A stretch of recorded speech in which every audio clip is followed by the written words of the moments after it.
Good afternoon, it's Roger Gilbert from Milling and Grain magazine. I'm here in Kuala Lumpur this week at Livestock Asia.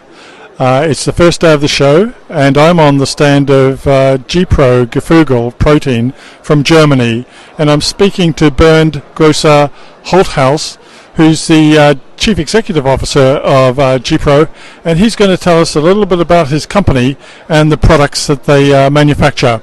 Bernd? Yeah, hello. Nice to meet you also on the exhibition. So GePro is already working since many years in the business of agriculture and aquaculture, and we are located already here in Asia with an office.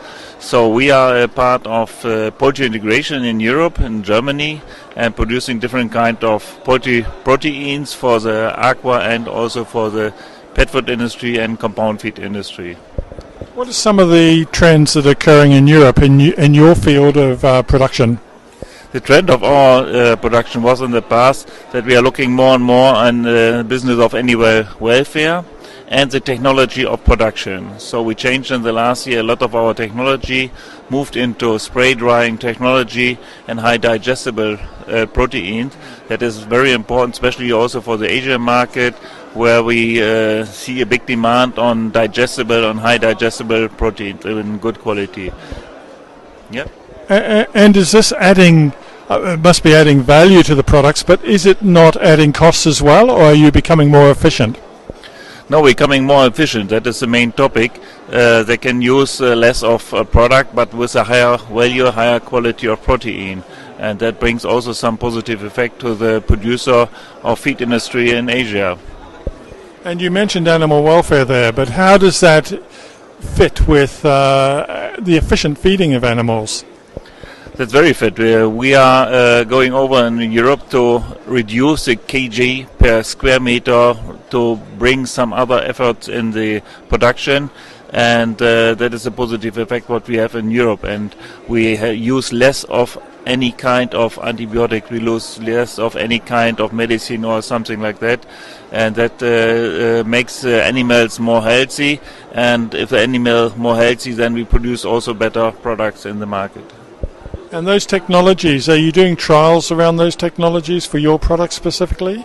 That is also main topic, that we check on one side the chemical analysis, but on the other side we like to do some trials in the field. That is the best way to check the in vivo digestibility.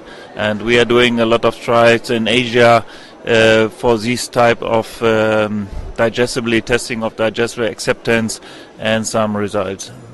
And are you bringing this technology to Asia, particularly this event, but is that transferable?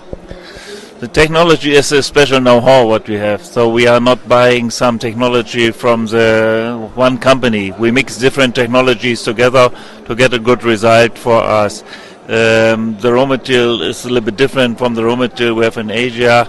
We are very open in discussion with our customers here in Asia. They come to us, we present everything, how we are doing it, and if they need some information about these technical things, we are open to discuss with them.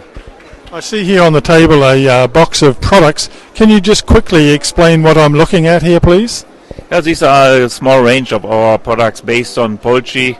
We are working only with poultry. Everything is 100% poultry, and we have more or less 4 different directions. We have the blood meal, we have the feather meal, we have poultry meal, poultry oil. These are the main products. But beside, we have also some hydrolyzed proteins with some good effect on the functionality. We have some products based on eggs, egg powder. So we try to create a lot of different products for the demand in the market. And of course, this is not your first event in Asia. How do you find the Asian market, Malaysia possibly in particular, responding to the products that you're promoting? We're just starting in Malaysia. In Asia, we are already since 12-15 years located here. In Malaysia, we're just starting, and Malaysia is a very interesting market. It's a nice country, nice city here in Kuala Lumpur. I'm the first time here, but we see that aquaculture is more or less triple from the last year up to 2020, and that shows that the market here is growing, and demand for high quality product must be also getting higher. That's excellent news, and Bernd, all the best for the rest of the show here in Kuala Lumpur. Yeah, thank you very much, and for you also the best here. Thank you. Thank you.